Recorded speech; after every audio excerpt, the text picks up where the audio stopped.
Hello viewers, welcome back to our YouTube channel. In the last edition of our discussion on Henry Gibson's A Doll's House, Act 3, Episode 3, we looked at 6 issues that Nora raises during her conversation with Torvald, what she calls the settling of accounts.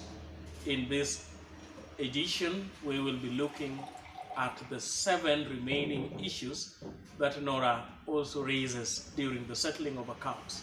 Number 1, Nora tells Torvald categorically that she is going to leave her house. And at this time, we see Nora tell Torvald that before bringing up the children, she must first try and educate herself.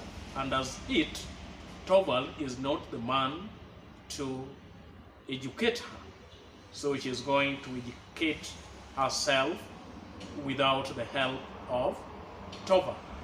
And in order to do that, Nora tells Torvald that she is going to leave their matrimonial house. Issue 8. Nora seems to suggest to Torvald, she tells Torvald that apart from her duties to her husband and children, what Torvald consider her sacred duties, she says that she has the duty to herself. And in page 114, we see Nora tell Torvald that before all else, she is a reasonable human being, just as Helmer is. Or at all events, she must try and become one.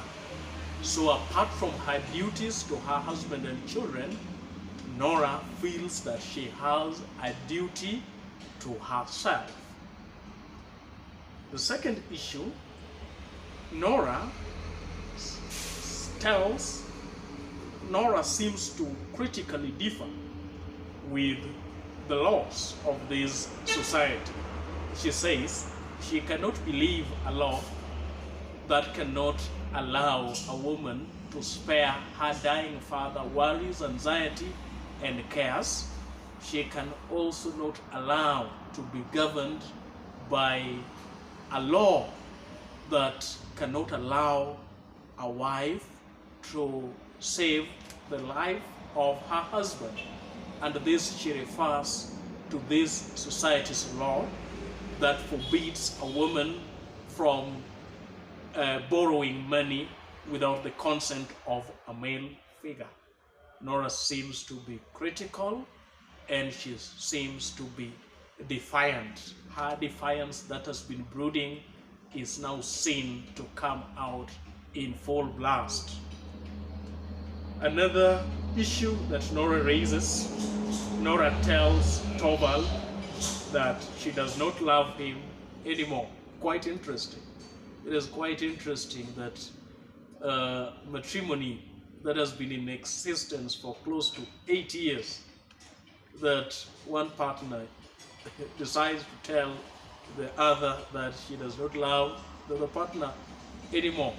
It's quite interesting when Nora really gets to say that. And this one, Nora then goes ahead to tell Torvald the reason as to why Torvald forfeited her love. Nora says that she knew that the wonderful things don't happen always, but when the misfortune struck and she had forged her father's signature to save Torvald's life, she expected that the wonderful thing was going to happen. And it's interesting to see what Nora, in her own words, call this wonderful thing. That is in page 116 to 117. Nora says that when the horrible misfortune, that is of her committing the forgery and the blackmail from Krogstad, She felt quite certain that the wonderful thing was going to happen at last. When Krogstad's letter was lying in the letterbox, Nora says, she didn't for a moment imagine that Helmer would consent to accept Krogstad's terms or conditions. And that is what we found out from what we called Torvald's truce with Nora. Torvald said that the matter must be hushed up at any cost. And some way or the other, he was to try to appease Krogstad.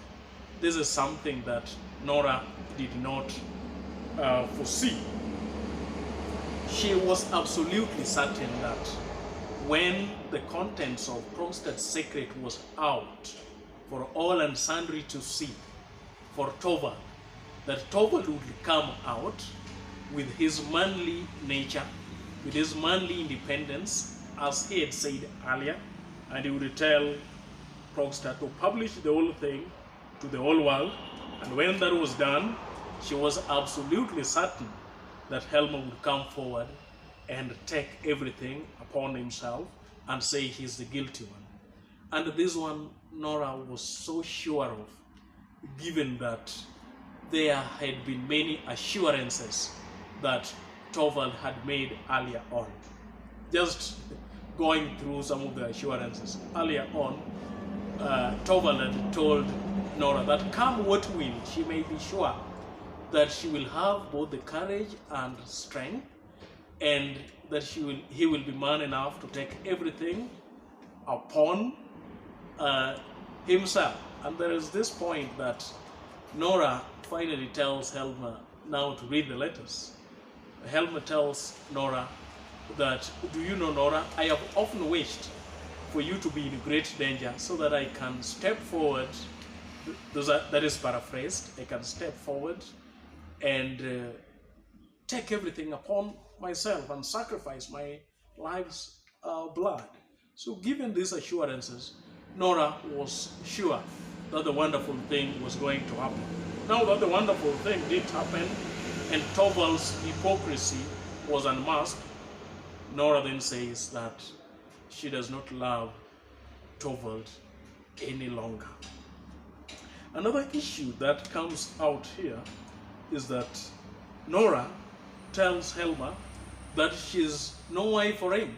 He is no longer his wife. This is brooding some kind of divorce. She seems to be divorcing Torvald. And this one comes as a result of Torvald comparing the misunderstanding between them to an abyss that has now formed, and it seems irreparable. The misunderstanding is so huge that it cannot be repaired, and for that reason Nora tells Torvald that she is no wife for him, and that comes out in page 118. Another issue is that we see Nora becoming decisive. She decisively gives Torvald back his ring. A very courageous act, right? And this she does against a drawback of abuses and insults being hurled at her by Torvald. We see in page 113, in trying to intimidate her, Torvald calls her a blind, foolish woman. Page 117, Torvald tells her that she thinks and talks like a heedless child. These do not deter Nora from her decisive role. She decisively tells Torvald that she wants her ring back, and she gives her ring to Torvald. Very courageous, right, viewers, right? Yeah. Another issue that comes out is that Nora tells Torvald that she can receive nothing from a stranger. Torvald is now, at this point, a stranger to to Nora that she's going to receive nothing whatsoever from him. She even goes on to tell Torvald that Torvald must never write for her. And this one is what we see in page 119 and page 120. After that, for the last time, in page 120, we see for the first time Torvald's soliloquy. The stylistic device of soliloquy in which a character engages in a monologue, speaking to themselves. It has never been possible for any man in this text. And that shows that in this society, women, have been drawn back to positions of lamenting. They are the disadvantaged in this society. For the first time, we see a man also feel the heat as Torvald's soliloquies in page 112. We see Torvald sinking down on a chair at the door and buries his face in his hands. He says, "Nora, Nora," looking around and rising, "empty, she's gone." Then a hope flashes across his mind, the most wonderful thing of all. Tracing back from where this phrase was made, Torvald at a point, realizing that there is now a large abyss between them, asks Nora what he can now do so that he can be something more than a stranger. And Nora says that for that to happen, then the most wonderful thing of it all must happen. What is the most wonderful thing of it all? Nora gives the answer to that. Nora says that the most wonderful thing of it all is that both of them would have to be so changed so that their life together would be a real wedlock. Inasmuch as this text ends as a tragedy, it is not a tragedy that could be compared to Shakespeare's Romeo and Juliet and those other tragedy plays where protagonists come to die at the end of the text. This one signifies the death of a wedlock, the death of a marriage, the death of a matrimony that has taken 8 years to exist and that has borne 3 children, Bob, Ivor, and Amy. It is so sad when this marriage finally comes to an end. Inasmuch as the end of this text is tragic, there seems to be hope, and that hope is echoed by Nora. Nora says that, yes, it is possible, there is hope they could come back together. But for them to come back together, then the most wonderful thing of it all must happen. They must be so changed that their wedlock is going to be a real wedlock. Viewers, this brings us to the end of the analysis for the various episodes of this text. Next time, we are going to learn various ways on how we can handle questions that can be tested on this text, A Doll's House.